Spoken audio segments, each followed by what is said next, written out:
tal? ¿Cómo están amigos y amigas de esta comunidad? Bienvenidos, bienvenidas a Narrativas en este nuevo capítulo en el cual pues vamos a profundizar un poco sobre lo que está, un poco siempre es entre comillas con estos dos personajes, sobre lo que está ocurriendo, por supuesto, en el tema de la oposición, de qué ha pasado con la oposición durante todos estos días. Se va a cumplir una semana de esta avalancha que les llegó el pasado domingo, que tal parece que nadie, absolutamente nadie de sus sesudos opinadores, analistas, asesores tenía pronosticada. ¿Por qué? ¿Por qué no tenías pronosticado una derrota de este tamaño? Al interior del equipo de Claudia Sheinbaum hay gente que nos ha dicho, tampoco pensábamos ganar, ¿no? Con este tamaño de votos, esa es la realidad. Entonces, ¿por qué se llegó a este nivel de votación? ¿Y qué es lo que está expresando la ciudadanía con este apoyo tan decidido a favor de un proyecto de nación? Mi querido Ricardo Valderas, te saludo con mucho gusto. Querido Jesús, querido Federico, muy contento de compartir este espacio con ustedes. Algo cansado de la jornada electoral que vivimos en Jalisco, pero aquí estamos muy contentos de compartir este espacio con la querida, inteligente y cariñosa audiencia de Narrativas. Un abrazo. Mi querido Fede Bonazo, ¿cómo estás, querido? Justo grande, estoy de buen humor, sin que esto signifique no tener ya algunas preocupaciones, siempre por culpa de la misma sección de la oposición, una oposición que todo el tiempo está amenazando los códigos democráticos y no sabemos muy bien por dónde va a ir. Muy, muy interesado de lo que nos pueda contar el querido Ricardo, que viene justo del territorio más candente donde el conflicto electoral se ha presentado con mayor intensidad, que es Jalisco. Fíjate que en ese punto me gustaría precisamente empezar por ahí, que aun y cuando no es el tema central, sí nos ayuda a entender, Ricardo, lo que está pasando en uno de los estados en donde hay una mayor disputa y que de una u otra forma va a tener una repercusión nacional por el papel en el poder legislativo de Morena y, por supuesto, del Movimiento Ciudadano. Y venimos de una entidad que tú lo sabes mejor que Federico y que yo, gobernada por un personaje sumamente cuestionable en muchos, pero muchos aspectos, y por una clase política que conforme ha avanzado su propia historia no se ha caracterizado por ser la más democrática de nuestro país, querido. Jalisco históricamente ha sido una entidad bastante peculiar, desde sus intentos de generar un espacio de nación independiente, desde su fundación, desde el ser considerado uno de los corazones de la República Cristera. Es decir, la concentración tanto ideológica como de capital que han configurado la entidad, al mismo tiempo construyen ideas que permean en la ciudadanía. El clasismo, por ejemplo, naturalizado en las personas que habitamos la perla del occidente, todavía a mi generación cuando era joven nos decían, por ejemplo, de la calzada para allá, que era una expresión que se utilizaba para referirse a la zona menos favorecida por la política pública del Estado, y que hace apelación a un clasismo de bien habidos, bien nacidos, los que nacimos de la calzada para acá, es decir, a aquel lugar en donde se hiperconcentraban los recursos.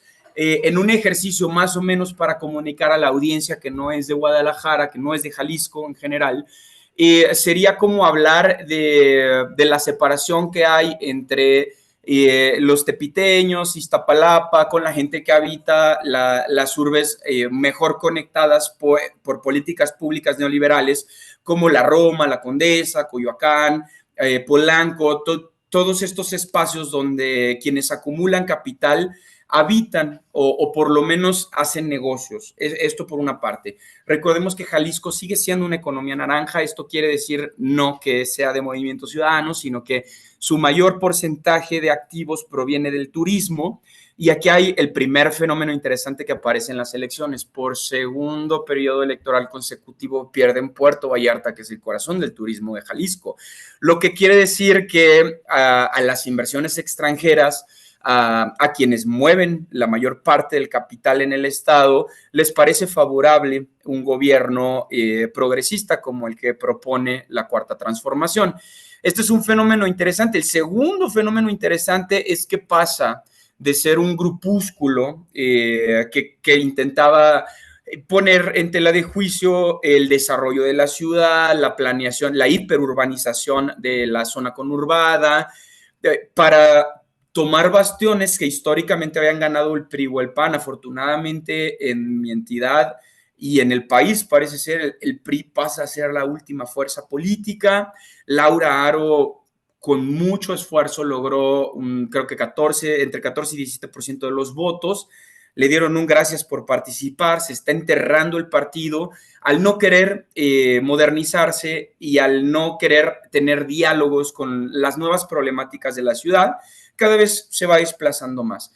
Y esto evidentemente ha generado sus propias cúpulas de poder. Tenemos el grupo Padilla, que medianamente se infiltra en la Cuarta Transformación. Tenemos el grupo Seattle, tenemos el grupo Leaño, que son los dueños de la zona más rica de Zapopan, y que además al mismo tiempo han estado operando detrás de Pablo Lemus, porque recordemos que este señor es un empresario quien ha trabajado de la mano con Coparmex buscando escaños desde la aparición de Movimiento Ciudadano en el plano electoral de Jalisco. Otro fenómeno interesante es la transformación de los distritos de la violencia. Recordemos a la audiencia que tras la llegada de Enrique Alfaro al municipio de Tlajomulco como alcalde, que es la primera victoria que logra dar para el Partido Naranja, a los pocos años se convierte en el corazón de la metanfetamina del mundo, ni siquiera del país.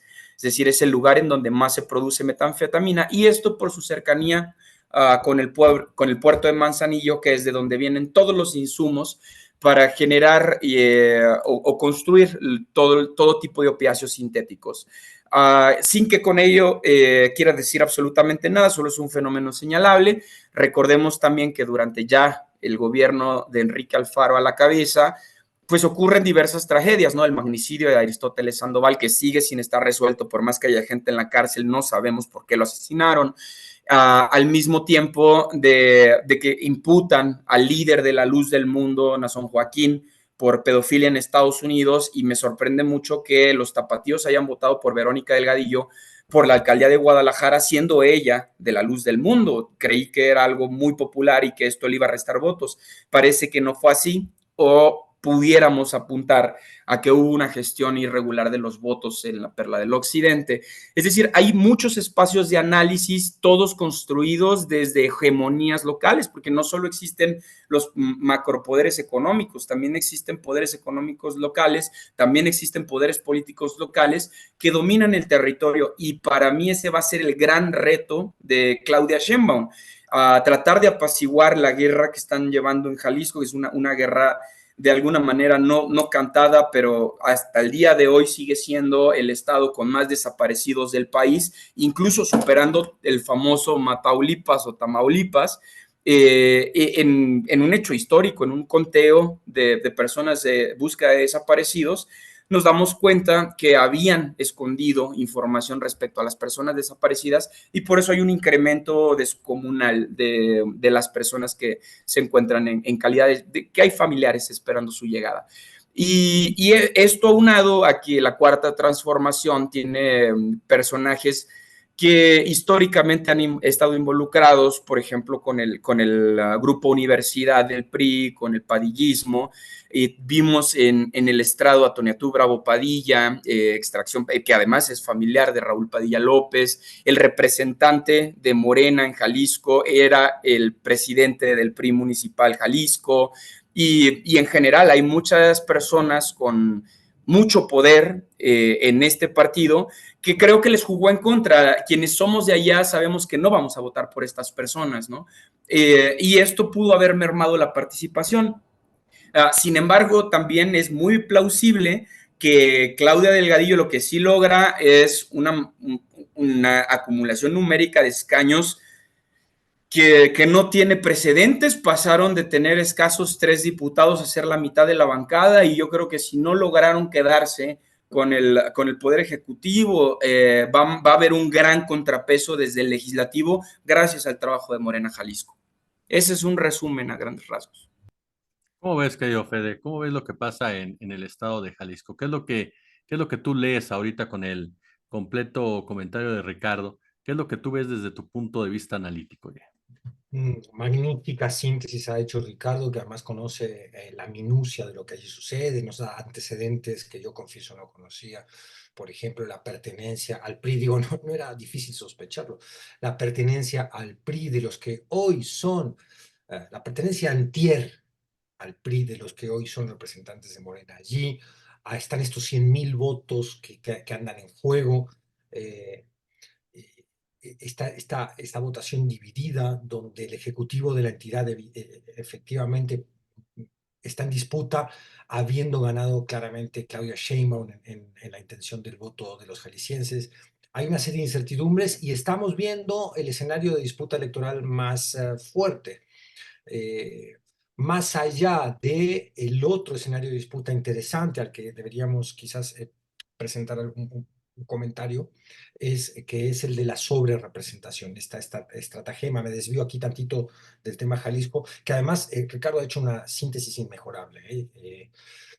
El tema de la sobrerepresentación es el otro escenario importante de disputa en el cual hay una argumentación que para muchos especialistas o juristas o que entienden tanto la Constitución como la legislación electoral es falaz, porque el artículo 54 de la Constitución habla de que no puede haber una representación, una sobrerepresentación referida a partidos políticos, pero no a coaliciones. Este matiz sería fundamental y es lo que va a intentar dirimir el Tribunal Electoral a la hora de decidir si otorga o no la mayoría calificada a Morena, por lo menos en la Cámara de Diputados, donde, según la votación y el recuento distrital, evidentemente la tendría. En la de senadores entiendo yo que se habría quedado a dos puestos, a dos senadurías Morena o su coalición de alcanzar el famoso plan C, que es la mayoría calificada. Eh, Era interesante, era previsible, mejor dicho, más que interesante, era previsible que íbamos a tener una serie de disputas, impugnaciones al proceso electoral.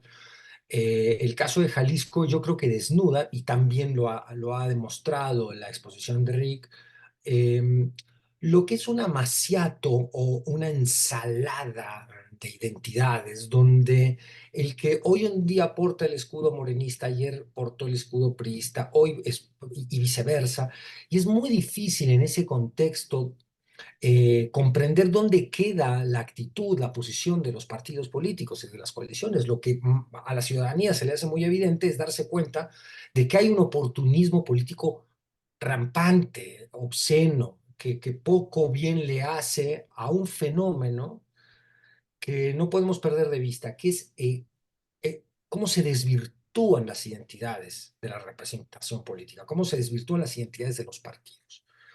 Hoy la identidad de Morena, y ha quedado plasmado en esta elección, está muy ligada a la persona del presidente. La identidad de Morena tiene que ver con reformas que favorezcan al pueblo, porque ese es digamos, el mensaje principal de Morena, lo estamos viendo en sus mejores voces, diciendo tenemos que acatar el mandato del pueblo, y el mandato del pueblo es reformar el Poder Judicial.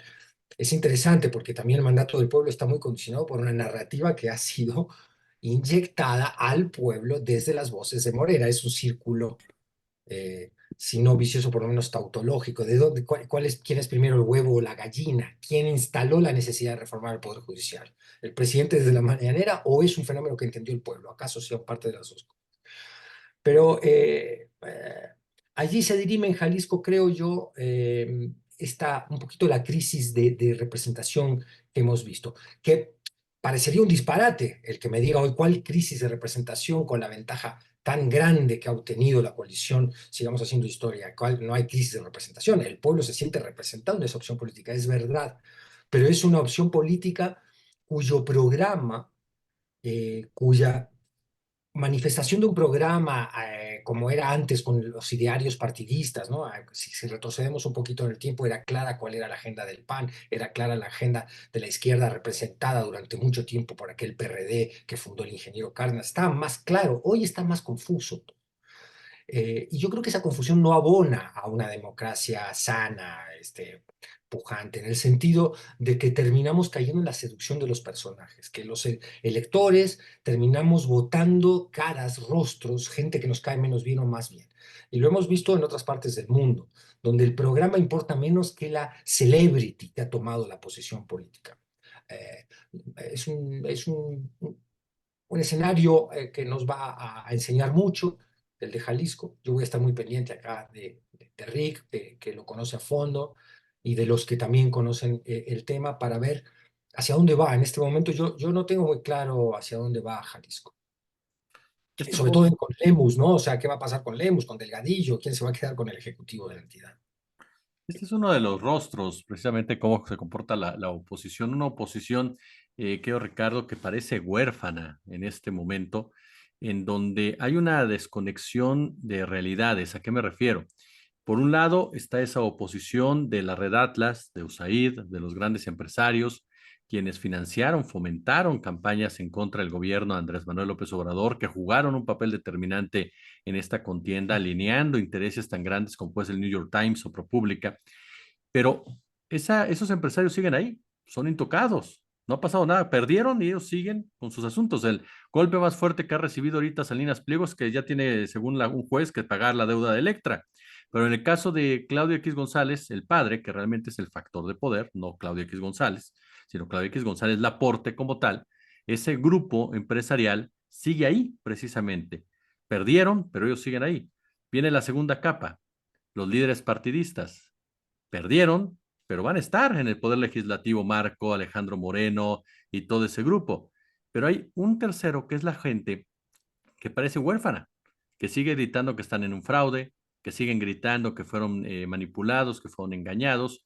Y yo aquí les pregunto eso a los dos y comienzo contigo, Ricardo.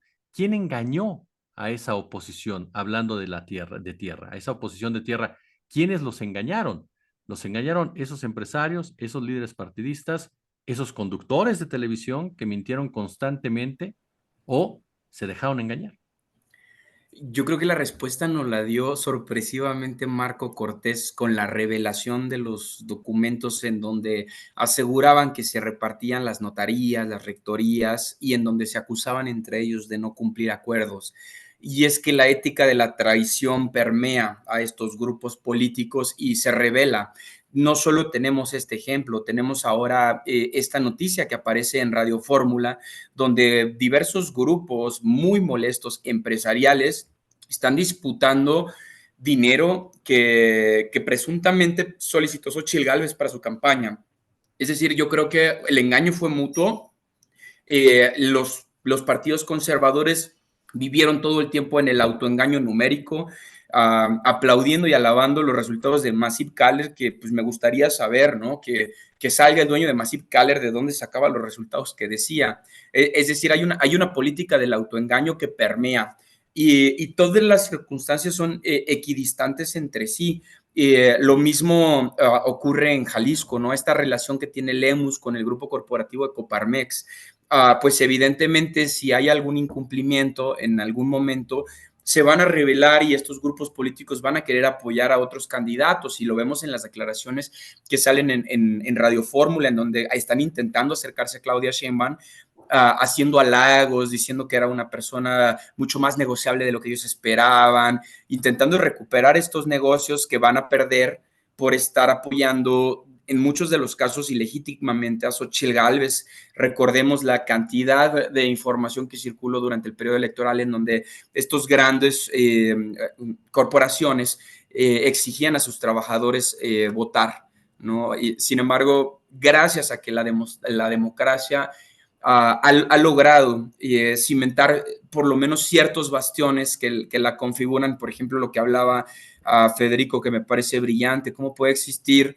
un esquema de sobrerepresentación si quienes aprobaron en el 2014 la reforma político-electoral son ellos mismos que ahora dicen que no está bien. Es salir a reconocer es otra vez el autoengaño. Tenemos, por ejemplo, a Rubén Moreira tratando de dar clases de economía, me pareció me pareció fantástico porque ese señor era cercano a Cedillo cuando el peso valía, cuando 400 pesos valían $1. ¿Cómo vamos a seguir un consejo de esa persona, no?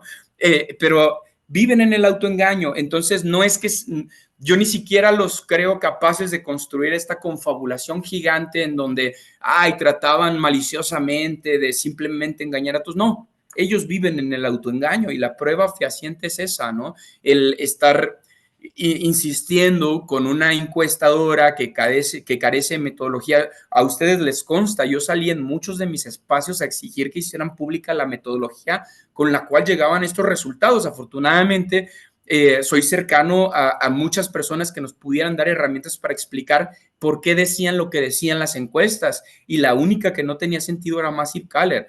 Lo dijimos incluso en este programa.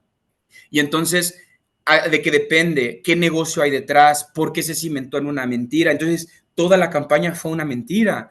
¿De quién fue la mentira? ¿Fue de Claudio? ¿Fue de Xochitl? Yo creo que es un conjunto de circunstancias. No hay una sola respuesta para esto. Más bien la respuesta es que así vive la llamada oposición. ¿Quién engañó a quién, querido Federico? Vivieron efectivamente, como dice Ricardo, en el autoengaño. O sea, estos empresarios se quejan de que le dimos dinero a Xochitl y ahora no nos quiere regresar.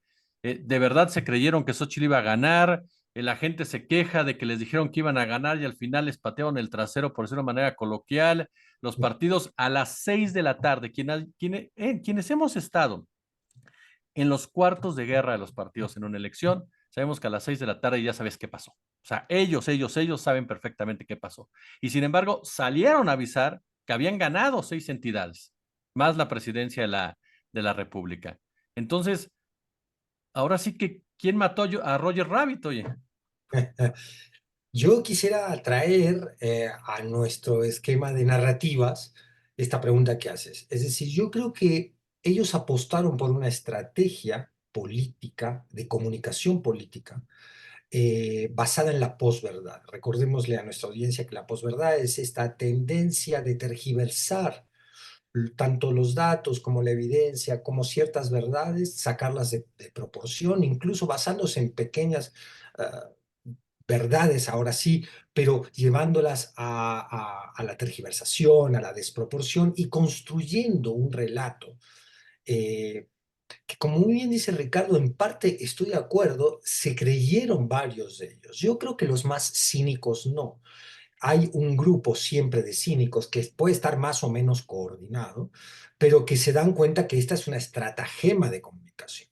Y son los que apostaron por ella, por instalarla con tal falta de destreza, con tan poco tino y con tan poco sentido de la realidad, es decir, lo hemos dicho otras veces aquí, la máxima goebbeliana del propagandista de la Alemania nazi, que era tú instala una verdad a forma de repetirla una y otra vez, una mentira, perdón, y se terminará convirtiendo en una verdad pública. Pero tú no puedes usar esta estrategia y avisar que la estás usando a la vez. Cuando Marco Cortés revela lo que son los entramados del acuerdo cupular, con una inocencia que a veces esto también me lleva a abonar a la tesis de que algunos de ellos han sido agentes encubiertos de la 4T. Cuando Alarraqui nos confiesa, ay, qué mentira, como dé lugar y lo dice al público, pues el público no es tonto. Entonces me está diciendo que no le crea a él, que no le crea al vocerío de la oposición. Alarraqui le está pidiendo a la ciudadanía que no le haga caso a Alarraqui. Entonces, un balazo en el pie producto de una impericia, de una torpeza comunicacional indigna de un publicista, porque si el publicista sabe lo que tiene que hacer es vender algo. Bueno, tú no puedes vender un carro, por ejemplo, y decir, bueno, este carro, compre el modelo tal, aunque trae un problema en los frenos y probablemente si usted va más de 100 kilómetros por hora, yendo del DF a la Ciudad de México a Cuernavaca, se estrella en la pera en un accidente mortal. Tú no puedes decir las dos cosas. O vendes el carro a través de no confesar sus cosas malas, o no puedes decir, yo te voy a vender una mentira. Cuando Castañeda apuesta por el go negative, En una cosa que también quiero mencionar, que es esta mercantilización de la democracia misma, del proceso electoral. Tenemos una costumbre, una cultura enraizada después de décadas de neoliberalismo, donde todo lo hemos convertido en mercado. Entonces, por ejemplo, la Magaloni nos dice también en la misma mesa de opinión, Ana Laura dice, bueno, es que el PAN ha sido una muy mala marca. Entonces, son partidos políticos, dejemos de pensar en todo con marcas, ¿no? Entonces, Valderas es una marca, Escobar es una marca, bueno, no somos marcas, somos seres humanos. Marcas es otra cosa. Los partidos políticos deben dejar de ser marcas. Repito lo que decía un poquito en la intervención anterior, deben volver a plantear porque no hay tiempo de dar esa discusión ahorita aquí, pero sin duda la democracia tal como la conocemos se construye a través de esas opciones, instituciones políticas llamadas partidos. Deben volver a presentar un programa claro a la ciudadanía. A eso debemos aspirar como ciudadanos, porque si no, volvemos a caer en lo que decíamos de la celebritización de la democracia. Entonces, estos cuates se creyeron la posverdad que ellos mismos instalaron. Desde que empezó el sexenio, nosotros, muchas voces, dijimos, por favor, proporción, con la desproporción, están impidiendo que una crítica necesaria al gobierno, a la administración pública, tanto local como federal, suba a la superficie y se convierta en la verdadera sustancia de debate público.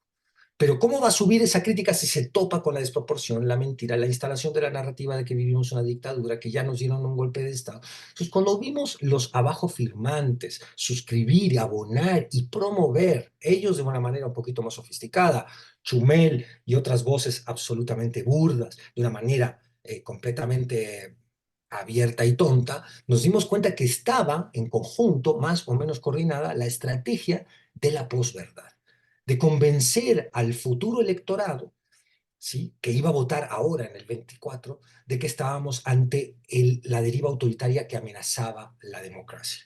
Entonces, y con esto termino, cuando mucha gente de las voces de la derecha, de la intelectualidad opositora, dicen, bueno, está bien, como ha dicho Denise Dresser últimamente. No, está bien, no les importó la batalla por la democracia, que para nosotros es tan importante, y por la institucionalidad. A ellos lo que les importó es el dinero que puso el gobierno en el bolsillo de la gente. Hacen una falsa dicotomía otra vez, en una tendencia maniquea que ya es hasta aburrida, indigna de un intelectual. El intelectual no puede dividir el mundo entre blanco y negro. El intelectual, si alguna función cumple, es la de encontrar los matices y complejizar el análisis de la realidad. Entonces dices, ¿por qué? Si no son mutuamente excluyentes. ¿Tú crees que el 60, que esos millones de personas, perdón, que votaron por Claudia Sheinbaum, la opción de Morena y de la coalición, no quieren a la democracia? ¿Qué te hace pensar en eso? Claro que quieren a la democracia, pero también quieren justicia social. También quieren que se siga subiendo el salario mínimo por encima de la inflación. También quieren que se modifique el sistema de justicia de este país. Y eso es democracia. Y no solo es democracia, eso es ser demócrata. Entonces, cuando se le dice al pueblo que votó en este último proceso electoral de manera arrasadora por Morena, que lo único que les interesa es que les pusieron lanita en el bolsillo con los planes sociales, se le vuelve a faltar el respeto a ese pueblo al que se le estaba exigiendo hace unos días el voto. Sí, a ver, señores, el pueblo también es demócrata, el pueblo también quiere democracia, pero entiende por democracia algo muy diferente, no una concepción elitista del proceso electoral para acceder al poder, no una concepción elitista del poder. Está harta de ustedes, la ciudadanía, está harta de las élites intelectuales, económicas. En fin, yo creo que por ahí va un poco. Se creyeron en parte su propia narrativa y aquellos que fueron más cínicos están hoy entendiendo que fue la peor de las estrategias posibles. Este punto que toca mi admirado Federico, querido Ricardo, hablamos de la llamada generación de la alternancia como ellos se bautizaron. En realidad yo no recuerdo a nadie que los haya bautizado como tal. Denise Dresser, Silva Herzog, Reyes Heroles, si no mal recuerdo también anda por ahí involucrado obviamente otro tipo de académicos como Lorenzo Córdoba, José Goldenberg, cada uno de ellos, quienes han expresado, como bien lo dice Federico, señalamientos que van más dirigidos a una ofensa a aquellos que no coincidieron con sus posturas que a un verdadero razonamiento de por qué la gente decidió votar a favor de Morena y de cierta forma a favor de Morena. Yo lo último que tengo en mente es el comportamiento de Denise Dresser con dos personas que sumamente profesionales aguantaron vara hasta el final, que fueron Vanessa Romero y Carlos Pérez Ricard, en una entrevista, incluso Pérez Ricard hasta pone una cara de que pues si yo no he dicho nada de eso, ¿no? Y Vanessa Romero le dice, de plano se desespera tanto Dresser, que le dice, tú votaste por gente como yo, que salimos a caminar, marchar y protestar en el año 2000. ¿Qué tipo de democracia generó esa llamada generación de la alternancia que hoy te pedía que votaras por los mismos que ellos protestaron y criticaron en su época? Querido Jesús, me haces una pregunta verdaderamente compleja porque desde mi punto de vista, que es muy personal y nadie lo tiene por qué compartir, creo que la que mejor lo respondió fue Denise Merker, en donde explicaba el por qué les parecía, o más bien cuestionaba, el por qué les parecía tan sorprendente la victoria de la Cuarta Transformación, haciendo alusión al porcentaje salarial del incremento, a la inmediatez de resolución de algunos conflictos en el país. Me parece que ella lo define de manera muy sustancial y clara. De hecho, fue un hito y además no es sorpresa de nadie que a mí me encanta el trabajo de esa señora. Solo creo que sí agregaría una cosa con la que no estoy de acuerdo y es este tema del que la Suprema Corte, por ejemplo, no le cambia la vida a nadie, ¿no? Porque, por ejemplo, ahora hay un montón de mujeres que no van a presas por acceder a la interrupción legal del embarazo. Y esto es gracias a la Suprema Corte. No podemos decir que no le cambiaron la vida a nadie, no podemos caer en estos absolutismos en donde desacreditamos todo y la crítica es longeva y no aparece con el obradorismo. Si uno analiza las discusiones que se están llevando dentro del Poder Judicial, el Poder Judicial es una cosa muy compleja de entender y también hay trabajadores de base, es decir, hay burguesía y proletariado de la justicia. De hecho, dentro del Poder Judicial, todo el mundo va a estar a favor de la desaparición del Consejo de la Judicatura, porque ahí es en donde se genera opacidad, en donde hay gestión medio rara de los recursos, ahí es en donde se ejercen, por ejemplo, los 20 millones de pesos en jardines que tanto se cuestionan medios de comunicación y que no dan cuentas absolutamente nadie. Por otro lado está la Suprema Corte de Justicia de la Nación, que se trata de un grupúsculo de políticos. En cambio, los jueces que hicieron carrera judicial toda su vida y que entregan el trabajo ya terminado para que los ministros salgan muy con su toga a decir lo que ya le hicieron la chamba, ahí es en donde tendríamos que tener esta discusión. Es decir, ni es tan aquí ni es tan allá. Creo que lo único que le pudiéramos agregar al comentario de Merker es esto, los matices finos en donde si tenemos la discusión, los cambios de articulación del primero al 10º, en donde cambiamos de garantías individuales a derechos humanos, vienen de la Corte y a mí nadie me va a decir que eso no le cambió la vida a nadie. A mí no me van a convencer de que esto no es transformador y que de que estos contrapesos son necesarios. Yo creo que sí, desaparezcan el Consejo de la Judicatura. De hecho, la reforma judicial tiene muchas bondades. Por ejemplo, el Tribunal de Vigilancia.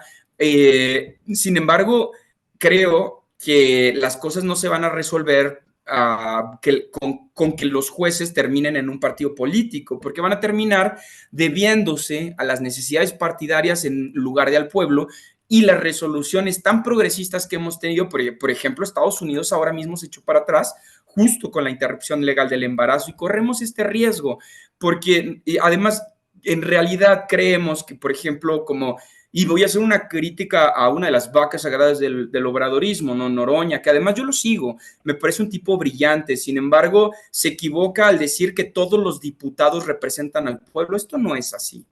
No es cierto, no es cierto. Cuando votaron la reforma energética no estaban representando al pueblo, estaban representando intereses capitales y políticos. Y por eso sí es bien importante sostenernos en el discurso de la izquierda, hacer un análisis crítico de las cosas, pero en el justo medio, en la debida, en construir colectivamente, incluso con estos discursos de oposición que de algún lugar vendrán. Entonces, tratemos de entendernos entre nosotros y tratemos de construir puentes con eso que estamos poniendo en tela de juicio. Ni es cierto que todos los diputados representan al pueblo, ni siquiera los de voto, porque ya ni hablemos los de repechaje, que esos, salvo los de cuota por acción afirmativa, que son un derecho constitucional y una restauración histórica de los derechos universales, todos los demás son cuotas políticas. Dejémonos de falacias argumentativas. Lo que sigue es, no es cierto que la Suprema Corte también siempre defiende a la gente. El FOBAPROA no estaba pensando en la población, estaba pensando en los intereses de los grandes capitales. Y entonces es bien importante sí mantenernos en la izquierda y seguir haciendo críticas de bajo qué acuerdos, por ejemplo, y aquí voy a aprovechar para hacer un comentario a una persona seguidora de nuestro programa que nos pedía que habláramos de BlackRock, porque hay que hacer una crítica sobre el BlackRock y la reunión que tuvo con Claudia Sheinbaum, bueno, porque es el neoliberalismo, es la construcción política del capital aplicado en las naciones. Es la nueva figura del monopolio. Ellos gestionan el 88% del gran capital en el mundo. Su dueño Larry Flink se sienta con gobernantes de todos los países justo para implementar medidas que en su mayoría desfavorecen a las personas trabajadoras. Por eso es importante señalarlo. No porque no vaya a pasar, no porque no sea una realidad y no porque yo esté diciendo no lo hagan. Solo sean claros bajo qué términos. Es bien importante esta pregunta que hiciste porque es justo la que marca los matices de hacia dónde yo creo que tenemos que ir. Insisto, no tienen por qué estar de acuerdo, pero esa es mi postura.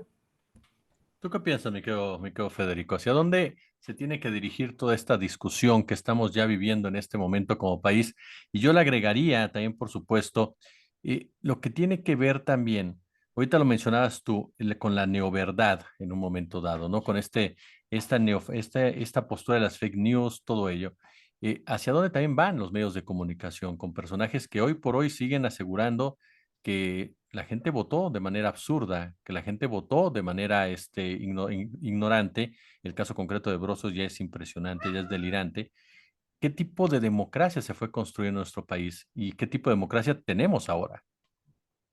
Mm, Una pregunta que contiene muchas preguntas a su vez. Yo, a ver, voy a hacer un intento probablemente fallido de intentar, un intento de intentar, ya fallé, o sea, ya formalmente lo dije. A ver, intentemos enumerar por lo menos 5 o 6 de los temas que hoy están como medio mezclados y entonces abrevamos de unas variables que pertenecen a uno y las metemos en otro y hacemos una confusión. A ver, primero, el tema de la democracia es un tema fascinante en sí. ¿Hay hoy más o menos democracia que en el 2018 o en el 2006 en México? Bueno, yo creo que hay más. Que el miedo a que la democracia esté retrocediendo, puedo incluso pensar que hay personas que manifiestan un legítimo temor a que un nuevo partido político hegemónico se fusione otra vez con el Estado y reduzca la democracia conquistada durante la transición, me parece que es un tema interesante de discutir. Pero hoy por hoy tuvimos un sexenio donde hubo la mayor división de poderes que yo recuerde, si la revisamos en cuanto a la evidencia. Hubo un La, presidente que acató todos los fallos de la Suprema Corte y del Poder Judicial, muchos de los cuales estaban destinados a impedir, por ejemplo, el desarrollo de infraestructura. Ahí el presidente apeló a la ley para decir, bueno, hay una figura que se llama seguridad nacional que me va a permitir a mí avanzar en mis proyectos de infraestructura, la voy a usar. Contraataque narrativo.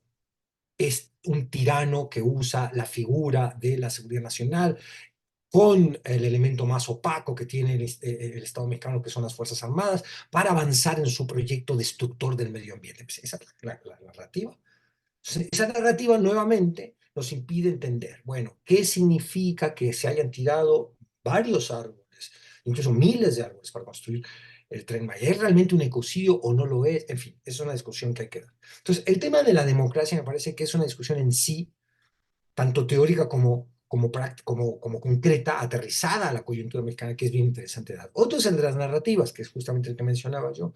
Como cualquier elemento de la realidad política es secuestrado por una estrategia de comunicación que va a intentar tergiversarlo, alterarlo, cambiarlo, para alterar el ánimo de la población. En tiempo electoral es un ánimo muy interesante de alterar por los grupos de poder, porque esa alteración deviene en un voto concreto en la urna, pero después va a seguir queriéndose instalar. Es decir, en el caso, por ejemplo, de Brasil, de un Chile donde casi ganó Cast y puede ganar ahora otra opción más siniestra, incluso que Cast, si es que esto sea concebible. En el caso argentino, en el caso de los Estados Unidos con Trump. estas narrativas terminan convirtiéndose en el acceso al poder político de grupos o personajes que son agresiones directas, concretas a la república, a las instituciones y a la democracia. O sea, tenemos el tema de la democracia, hay que analizarlo, el tema de las narrativas hay que analizarlo. Hay otro tema que hay que analizar que se parece al de la democracia, que es el de los contrapesos, la separación de poderes y la institucionalidad. Ricardo hizo una brillante aproximación a los asuntos más centrales de esa discusión. Nadie está pensando aquí que destruir la Suprema Corte de Justicia de la Nación sea una opción. Incluso no creo que nadie sensato piense que hay que destruir el INE y regresar la administración de las elecciones y el conteo del voto a la Secretaría de Gobernación, que es uno de los temores de los que hablan de deriva autoritaria. Entonces, ahí hay que abonar a una discusión pública y eso ha dicho Claudia Sheinbaum. Y yo le creo, le quiero creer y le creo, las dos cosas, que no siempre son lo mismo. Le creo cuando dice, esto es un parlamentarismo abierto, esto se va a discutir, lo vimos a Fernández Noroña decir lo mismo el otro día en una entrevista.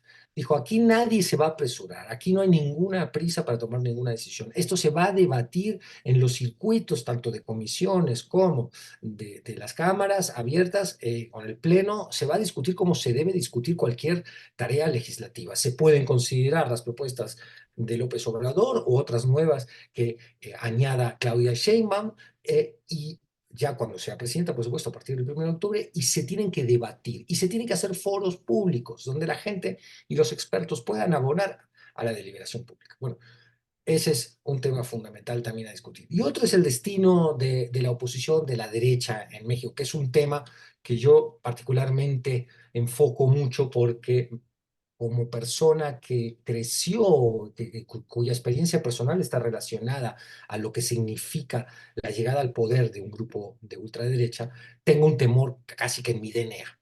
Si bien no veo en México ahorita la posibilidad del surgimiento en el corto plazo, énfasis, en el corto plazo, de una ultraderecha que realmente amenace a la democracia, a las instituciones, desde una concepción completamente neofascista de la sociedad, lo que estamos viendo en Argentina concretamente, sí me preocupa qué opción narrativa de comunicación política, de instalación de agenda, va a ensayar la nueva derecha mexicana que tiene que reconfigurarse. Ojalá se reconfigure dentro de una vocación democrática. Le hace bien a esta sociedad tener una derecha, que el PAN pudiera quitarse de encima esta conducción banal, tonta, torpe que ha tenido. Mucha gente habla, ya pone a Cepeda, a Damián Cepeda, como uno de los nombres de recambio, hay que ver si es él o es otra persona, pero la conducción del PAN necesita recuperar sus bases de derecha, su programa de derecha y dejárselo muy claro a la sociedad. Pero dentro, le pediría yo a ellos como demócrata, dentro de una vocación democrática. Y luego hay tantísimos otros elementos para juzgar. Uno de ellos es y con esto cierro, la confrontación inevitable que también insinuaba, más que insinuaba, nos contaba Ricardo con enorme certeza cuando habla de BlackRock, de Larry Flint y de lo que significan estos poderes financieros que son capaces de destabilizar gobiernos enteros, incluso gobiernos como el mexicano, que representa una de las economías más fuertes del planeta. A los cuales hay que sentar a la mesa, ¿no? Hay una discusión muy fuerte ahorita. ¿Por qué? ¿Qué se esconde detrás de esa discusión? No solo son unas fuercitas con el poder financiero. Lo que se esconde detrás de esa discusión, y es muy interesante que lo hablemos como ciudadanos, es hasta dónde se puede transformar en un mundo globalizado donde las corporaciones han sustituido a los estados en una serie de funciones. ¿Hasta dónde podemos intentar ensayar una pedagogía con los poderes financieros y económicos? ¿Hasta dónde les podemos decir, señores, hay espacio para el negocio, pero no todo? Tienen que entender que fracking, no. Tienen que entender que una serie de industrias extractivistas que realmente contaminan el medio ambiente y alteran la vida de los que viven en esas zonas de riqueza mineral, no. Es decir, va a haber negocio para ustedes, pero se tienen que contener. El nearshoring, sí, pero nearshoring con conciencia social. Ustedes no van a venir a un país a convertir el nearshoring en un nuevo esclavismo de la clase trabajadora. Ustedes van a venir a un país donde las reglas funcionan y si ustedes piden certeza jurídica, nosotros también pedimos certezas laborales. Entonces, ahí hay una pelea que es la pelea que está dando el mundo, entre la reconfiguración de las oligarquías, que están muchas ligadas a estos millonarios ricos que adquieren un enorme poder económico a través unipersonalmente casi, y tienen la posibilidad de influir en las economías y de chantajear a los gobiernos. Entonces, ahí vamos a preguntarnos históricamente qué significa el segundo piso de la 4T. Van a Cerraría subir los... con, No, cerraría perdón. con la siguiente pregunta para ambos. Pásale, Lucas, sin problema. Este, Eso precisamente, ¿cuáles son los contrapesos actuales? Porque vimos a los mercados actuando precisamente en ese tenor en cuanto se da a conocer la mayoría en la Cámara de Diputados y Cámara de Senadores, llevando a cabo una presión. Cuando el presidente habla del Poder Judicial que se tiene que reformar, otra presión por parte.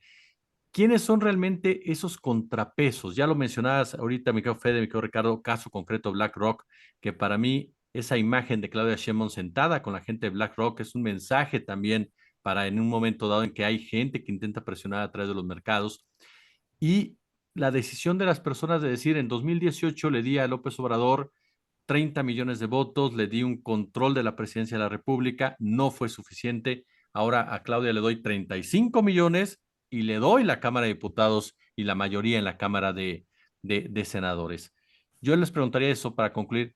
¿Quiénes son los verdaderos contrapesos, Ricardo, en este escenario, en este nuevo escenario, como bien lo define Ricardo, Federico, donde las oligarquías también se reconfiguran, donde los partidos pierden fuerza en un momento dado como representantes populares? ¿Quiénes son los contrapesos y en qué sentido del gobierno de Morena? A ver, para mí el verdadero contrapeso siempre será la ciudadanía organizada. Ese es el único válido para mí. Sin embargo, en la política general, en lo cotidiano, se han desarrollado como contrapesos fuerzas que deberían de trabajar en conjunto, que luego se tiene malentendido. Una cosa es que exista la división de poderes como objetivo de equilibrio para prevenir crisis sociales, y otra cosa es que su trabajo sea atacarse entre ellos. Esto es partidario, esto no es una construcción democrática. Por eso el contrapeso es la ciudadanía. Sin embargo, lo que he notado es que pues, nos hemos ido por el otro rumbo, y la mayoría de los analistas, principalmente aquellos que se sostienen en una ética conservadora neoliberal, apuntan justo ahora al llamado megacomercio como gran contrapeso. Lo vimos justo el día que nos enteramos que la doctora Claudia Sheinbaum será nuestra próxima presidenta con la mayor cantidad de votos registrados en la historia democrática del país. Ese mismo día tiene un ataque indiscutible hacia su figura, que todavía no está en poder, partiendo principalmente de los opinadores en materia fiscal. Vuelvo a lo mismo con el ejemplo del priista dándonos clases de economía. Me parece absurdo que quieran resguardarse en ese lugar. Sin embargo, creo que para allá vamos. Y si me lo permito en hacer un comercial, a mí me preocupa que en este mar de distribución de responsabilidades en donde nadie da la cara, podamos llegar en un espacio de desesperación en donde la gente pues crea que una opción como bien lo dijeron Milei, como Trump, como Bukele, pueda estar apareciendo en el escenario porque hay 2, 3 fichas que se le parecen.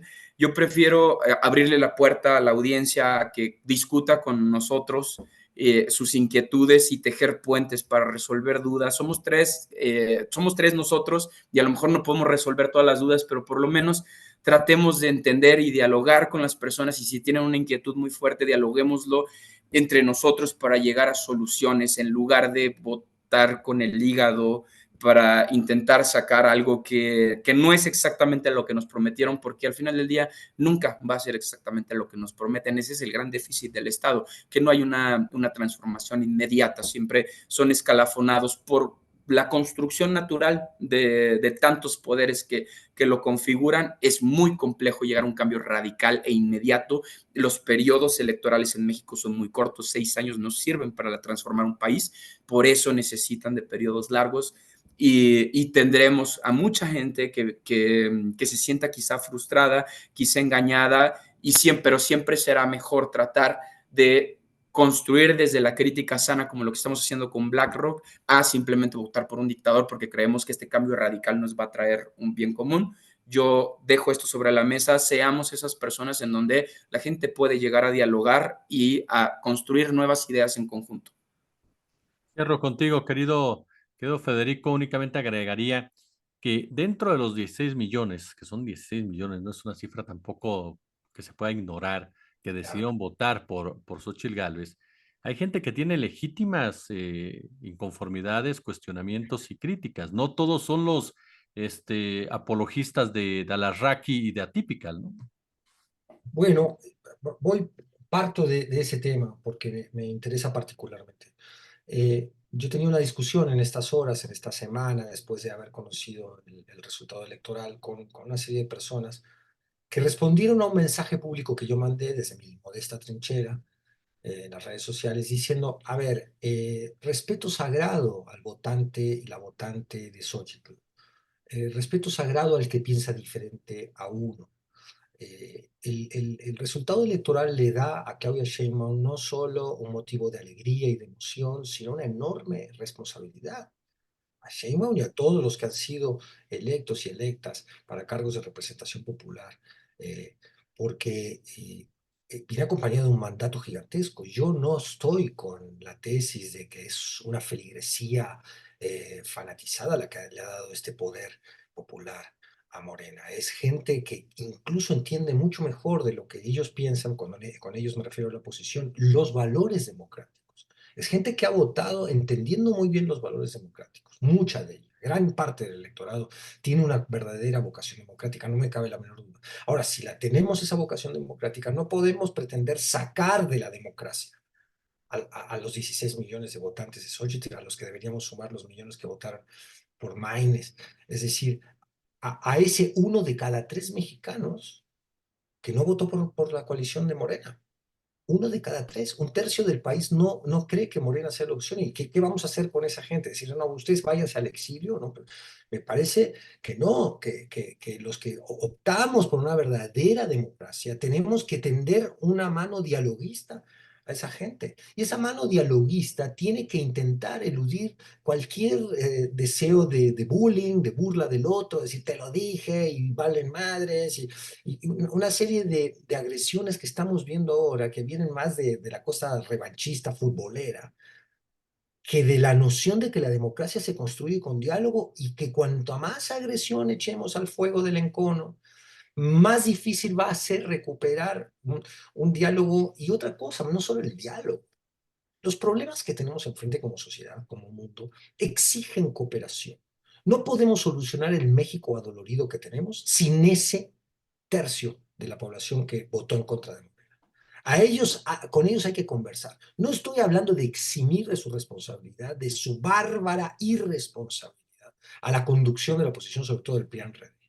La conducción del PRI-PAN-RD tendrá su castigo histórico, incluso tendrá su castigo en el mercado de la política, como ellos conciben todo, porque lo han hecho muy mal, lo han hecho pésimo.